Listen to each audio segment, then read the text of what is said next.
We open the priestly book of Leviticus for today's Torah portion. And, I enjoy Leviticus so very much because in it, we get the truest understanding and cost of what sacrificing is, what it's actually about. Now, on the other hand, this book is avoided like the plague by Christians on account thinking it rather useless and tedious, bloodthirsty, if not disgusting. Most church institutions, in fact, recommend their congregations avoid it, as it might be seen as a path to walking away from their salvation in Christ. Now, frankly, few believers, including pastors, even understand what the word sacrifice entails from a biblical standpoint. Therefore, with the church, the sacrifice of Yeshua means much too little. The high price of seriousness and sin is diluted, and it's often wrongly explained. I'm going to try to fit 10 pounds of teaching into a 5-pound bag today by giving you both a brief rabbinical view of what we will read before we get into the more foundational scriptural overview, because both are needed. Therefore, for the rabbinical view, I'm going to draw from personal conversations with and some papers written by an acquaintance of mine, a Messianic Jewish rabbi who lives in Israel. Okay, let's begin with the rabbinical view, as it has much value. The book of Leviticus is entirely the priestly code. That is, it is mainly for the Levite priest to conduct, even though it is the lay people of Israel who benefit and who provide most of the sacrificed animals and produce.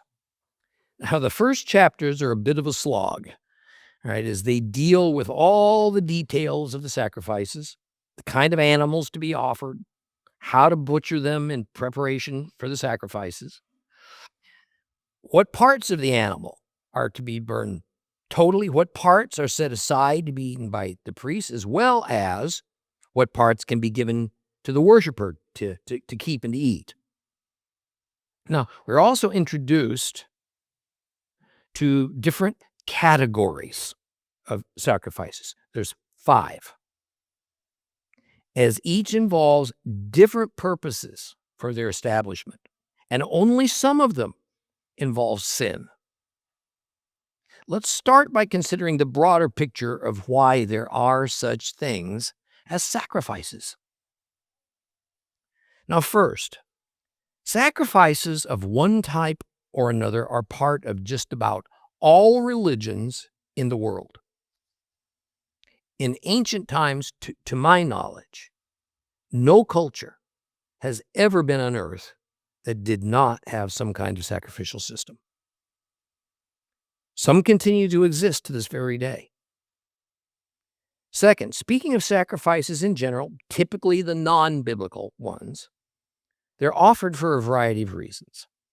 The most common types of sacrifices are offered because of fear from the anger of the supernatural forces, the various gods that rule the world, which control nature, weather, disasters like a volcano or drought, earthquakes, illnesses.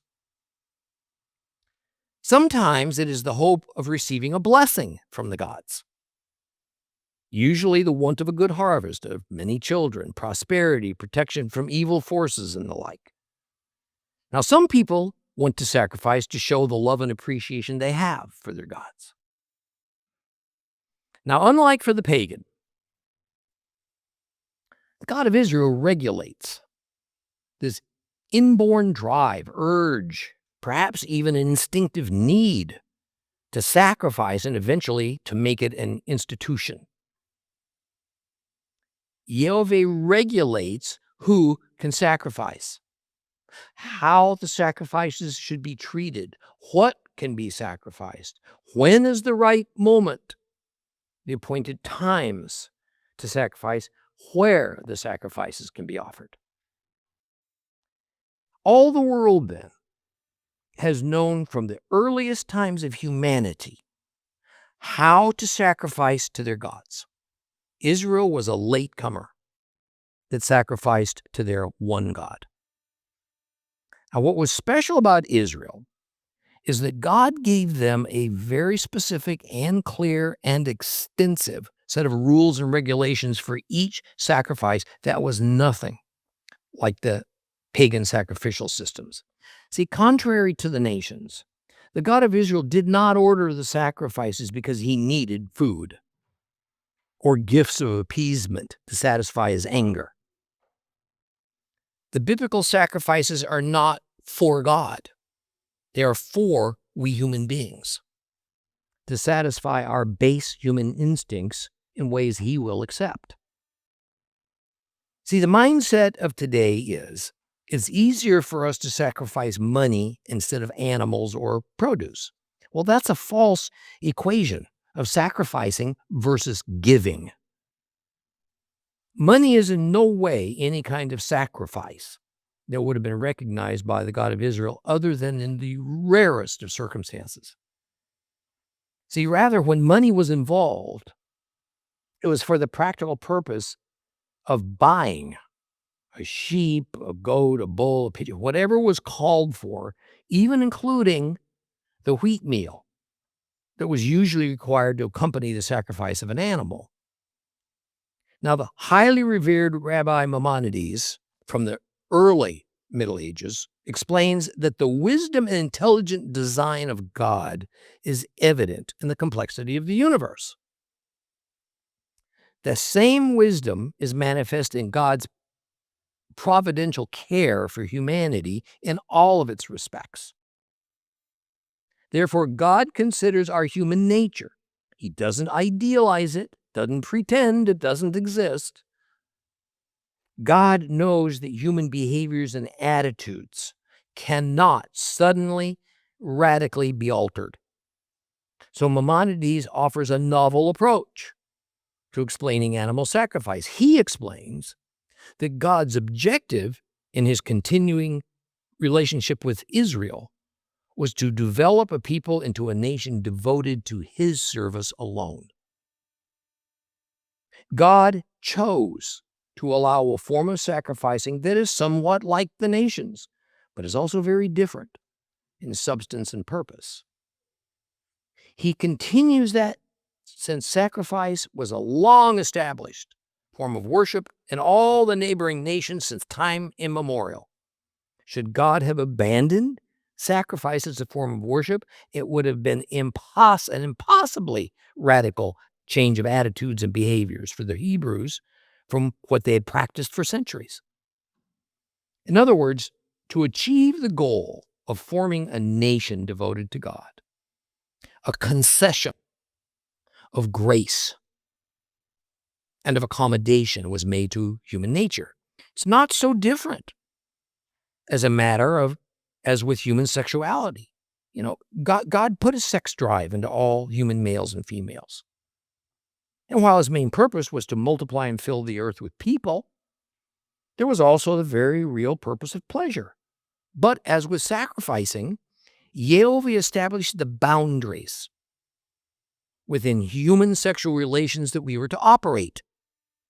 And the institution of marriage was created. Now, YHWH had to make sacrificing highly controlled and carefully structured. This intensive attention to minute detail assures that all elements of idolatry are removed. When we read Isaiah 1, however, we see that the sacrificial system that God allowed in his Torah became perverted, misused. So God had to say some strong words to get Israel back to refocus on the ways and purposes of Torah-based sacrifice. Isaiah 1, starting at verse 2. Hear, heaven, listen, earth, for YHWH is speaking. I raised and brought up children, but they rebelled against me. An ox knows its owner and a donkey its master's stall, but Israel does not know, my people do not reflect. Oh, sinful nation, a people weighed down by iniquity, descendants of evildoers, immoral children. They have abandoned YHWH, spurned the Holy One of Israel, and turned their backs on him. Why are all those sacrifices offered to me? Says YHWH. I'm fed up with burnt offerings of the rams, the fat of fattened animals. I get no pleasure from the blood of bulls, lambs, and goats. Oh, yes, you come to appear in my presence. But who asked you to do this? To trample through my courtyard. Stop bringing worthless grain offerings. They're like disgusting incense to me. Rosh Hodesh, Shabbat, calling convocation. I can't stand evil together with your assemblies.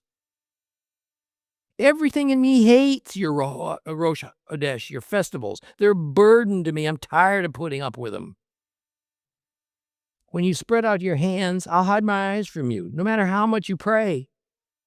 I won't be listening because your hands are covered with blood.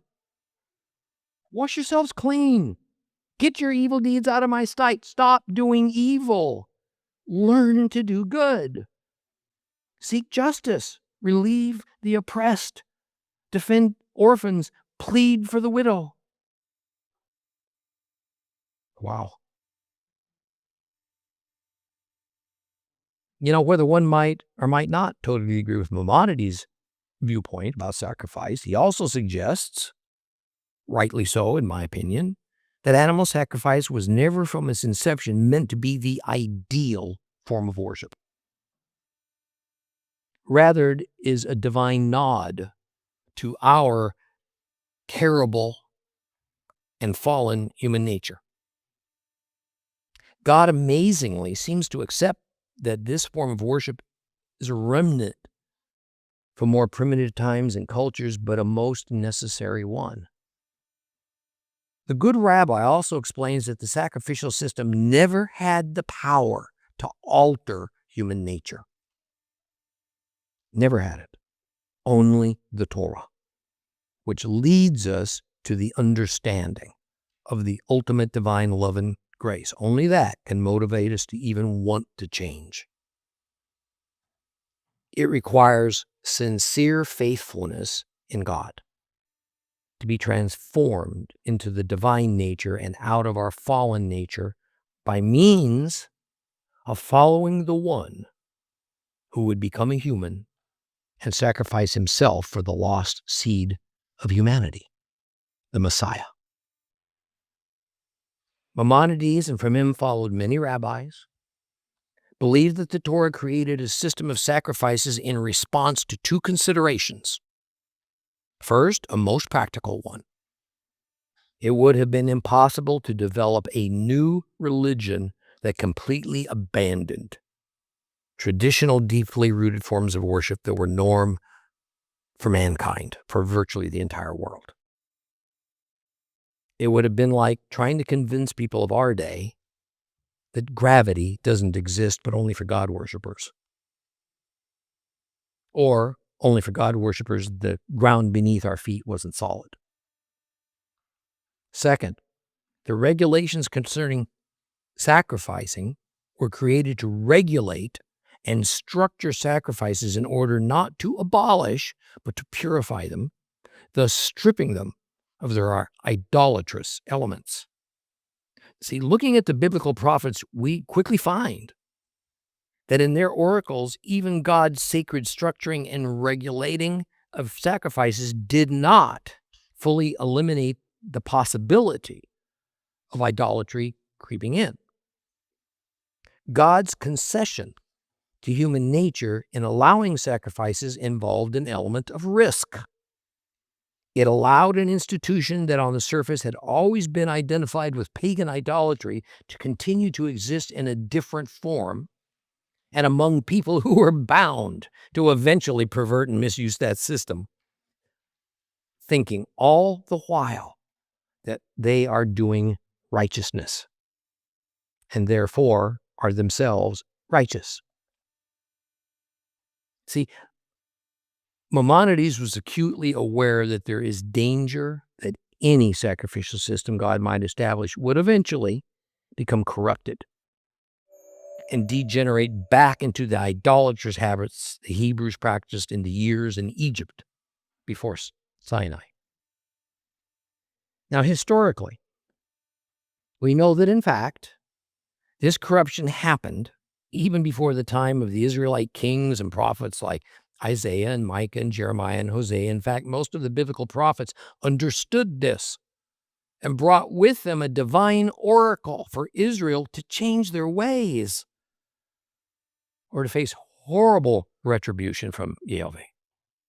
So there you have, generally speaking, how the more traditional rabbis of old thought about why the sacrifices of Leviticus came into being in the first place and why they're needed. Okay, turning away now from the rabbinical viewpoint to a more instructional viewpoint, let's begin with this. Yeshua of Nazareth was the fulfillment of all the sacrificial system of Leviticus pointed to as concerns sin. He did not end the need for the other sacrifices that had nothing to do with sin, nor did his Jewish followers or apostles think that it did otherwise. In fact, of the 5 categories of sacrifice Leviticus teaches about, only 2 of them directly involve the thorny problem of mitigating sin for humans. The Hebrews of Yeshua's day and time and before had come to a place of relying on their traditions while relegating the Holy Scriptures to second place. And so failed to see the important connection between coming to God with a sincere heart and sacrificing only according to the law of Moses. Christians, on the other hand, are very familiar with the church doctrine that Jesus is the sacrifice for our sin. At least those words are mouthed over and over from pulpits and platforms in most Christian denominations. Yet, how can a believer who has absolutely no understanding of the biblical sacrificial system that was the prophetic shadow of Christ's work comprehend the need for, the meaning behind, the impact of Yeshua being a sacrifice, except in its shallowest, simplest sense? And as we move through Leviticus over the next few weeks, I ask, did you pay special attention to a fundamental God principle that will be set before us at every turn?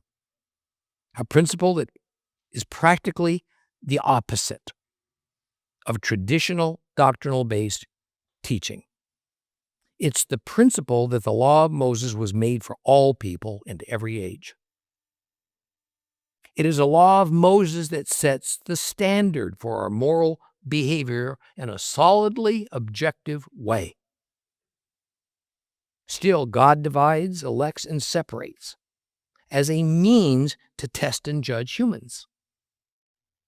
Even in the Levitical sacrificial system, what we've seen is YHWH dividing light from darkness, evil from good, truth from deception, chaos from order, Israel from everyone else. And as we examine the sacrificial system in Leviticus, we will see these same kinds of divisions and distinctions were established between clean and unclean, holy and profane, divine and fleshly, priestly and common.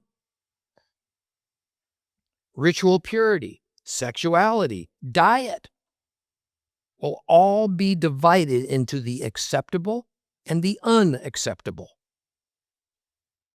Further, from his own words in the Gospels, Yeshua says his advent changed none of this. At this point, I need to make a distinction.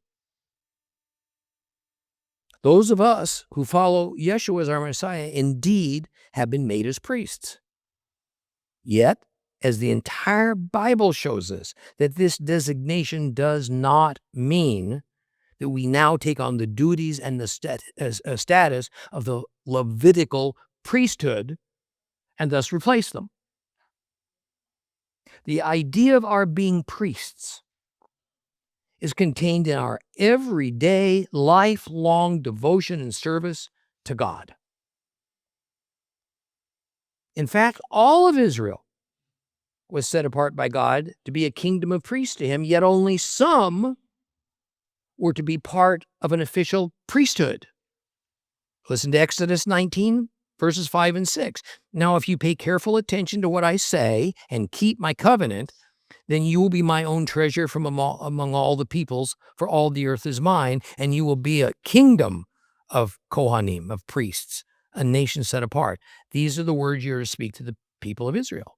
See, clearly God separated Levi apart to be his priesthood. So while believers are said to be priests, we are not a priesthood. Rather, it is in the same sense as we find it here in Exodus. It was that way when Israel was formed as a nation. It was that way when the Levites were separated from Israel. It was that way in Yeshua's day, and it remains so now, and it will far into the end times and the millennial reign of Yeshua.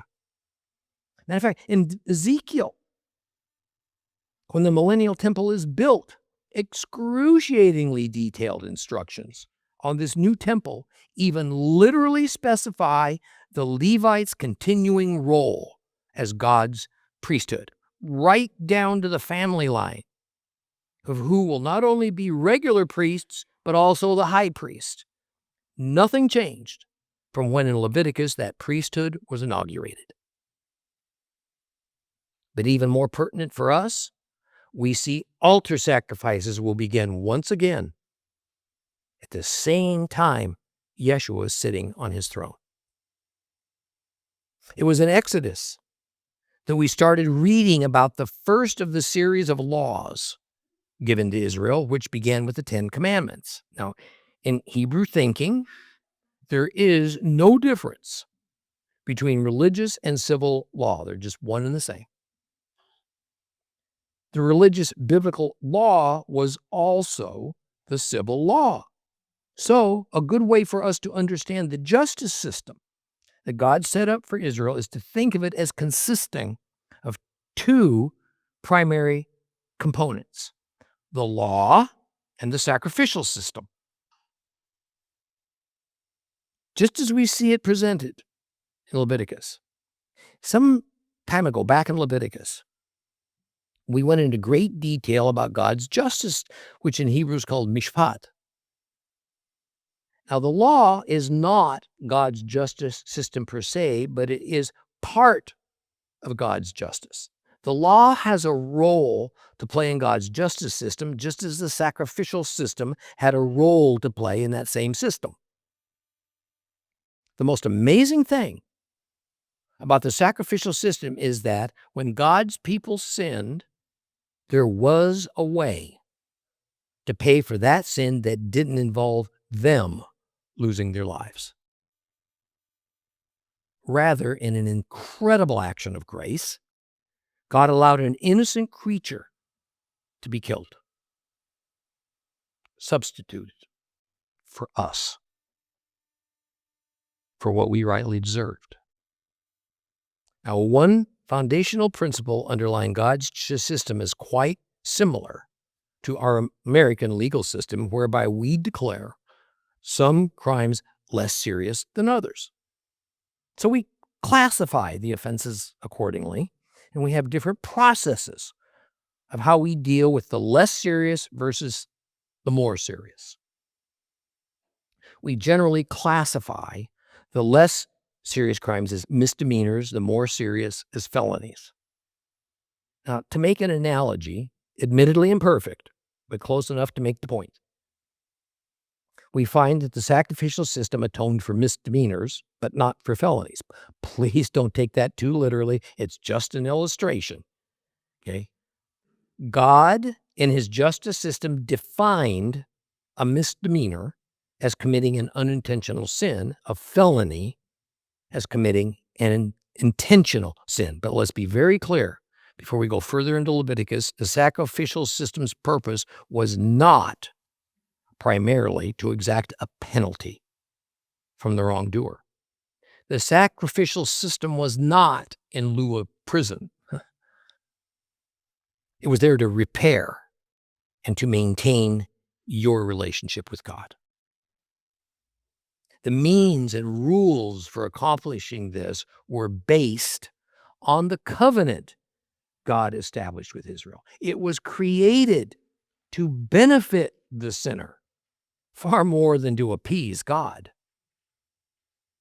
And whatever form the satisfying of God was to be, it was not about paying him off. It was about obedience. It's about reconciliation within his system of justice so that you could have your relationship with him restored. The sacrificial system was central to that purpose. Well, I think the best way to end today's lesson is to sum up what Leviticus will teach us. First, an immutable God principle is that he divides, he elects, he separates. Okay? That is, YHWH draws very strict boundaries. He makes hard and fast distinction among people, nations, and worship practices. He is intolerant of evil and sin. He reserves unto himself the exclusive right to pronounce which is which. He excludes those who are not his people. And at the time of Leviticus, his people are only the people of Israel. Second, Leviticus offers us the priestly worldview. It is written through the eyes of God's newly ordered group of priests, the priesthood, with its high priest at the top of the hierarchy, all of which must come exclusively from the tribe of Levi. Third, God classifies sin in two basic categories: intentional and unintentional.